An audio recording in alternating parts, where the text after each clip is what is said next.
పిల్లలు, ఒక చిన్న ప్రశ్న. సూర్యుడు ఎందుకు ఇంత వేడిగా ఉంటాడు? చిన్న బంతిలా కనిపిస్తాడు కదా. అయితే మరి ఇంత వేడి ఎలా వస్తుంది? మనకు రోజు కనిపించే సూర్యుడు నిజానికి ఒక పెద్ద అగ్నిబంతి, అంటే ఫైర్ బాల్ లాంటిది. అది మనకు చాలా చాలా దూరంలో ఉన్న వేడి మాత్రం మనకు చేరుతుంది. అది భూమి కంటే చాలా చాలా పెద్దది. సూర్యుడి లోపల ఎప్పుడు చాలా శక్తి, అంటే ఎనర్జీ తయారవుతుంది. అందుకే అక్కడ చాలా ఎక్కువ వేడిగా ఉంటుంది. ఆ వేడి, ఆ వెలుగు అంతరిక్షం, అంటే స్పేస్ గుండా ప్రయాణించి మన భూమికి వస్తాయి.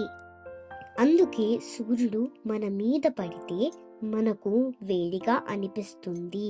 మధ్యాహ్నం సూర్యుడు మరింత వేడిగా ఉంటాడు.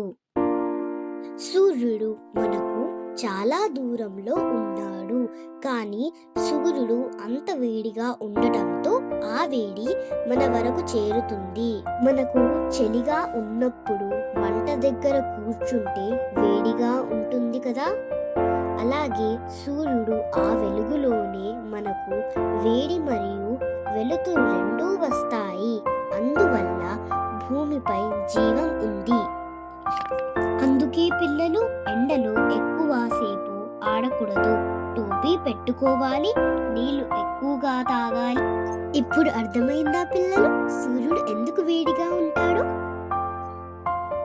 ఈ వీడియో నచ్చితే మా టైనీ థింకర్స్ తెలుగు ఛానల్ను సబ్స్క్రైబ్ చేయండి. మరొక సరదా ప్రశ్నతో మళ్ళీ కలుద్దాం.